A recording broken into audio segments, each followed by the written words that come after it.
Untuk saya tisu dah koyak sebelah kiri. Jadi saya drive daripada Terengganu ke Negeri Sembilan, daripada Kedah ke Negeri Sembilan, Johor ke Kedah. Satu hari tu lutut saya dua-dua bengkak kiri kanan. Bengkak macam buah kelapa. Lepas tu saya rest. Kemudian beberapa bulan lepas tu saya sakit balik. Tapi belah kiri je. Saya bawa kerja, saya terjatuh.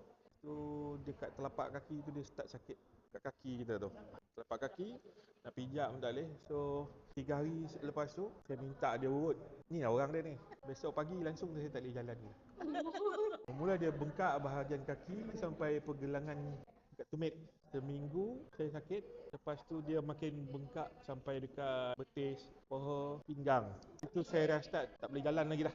Sampai yang kat betis tu saya tak boleh jalan lagi dah. 2 bulan saya sakit. Tidur tak boleh, tak cukup tidur. Jadi dia start dulu pakai arwah. Saya bab-bab benda macam ni suka nak percaya lah dulu kan. Fikir logik, tak logik. Tapi ini tentang teknologi sains. Kalau nak guna produk lain, ubat-ubat lain memang tak ada lah. Tapi berpapan-papan lah ubatan sakit. Lepas tu dia pujuk saya. Pakailah. Bergaduh ni.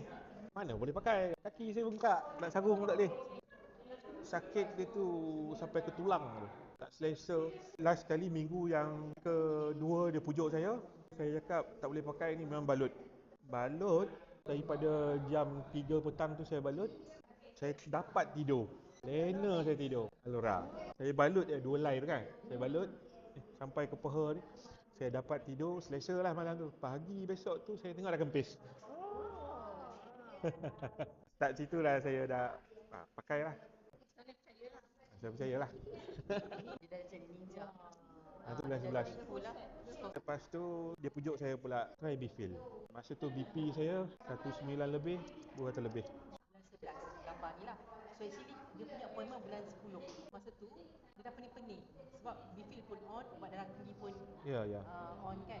So doktor cakap perlu stop makan ubat darah tinggi. Doktor yang suruh saya stop ubat darah tinggi dengan kolesterol. Sebab doktor dah diagnose dia pada 6 bulan yang lalu ni lah. 128, 118. Sebab bila saya makan ubat tu, saya rasa pening-pening kan.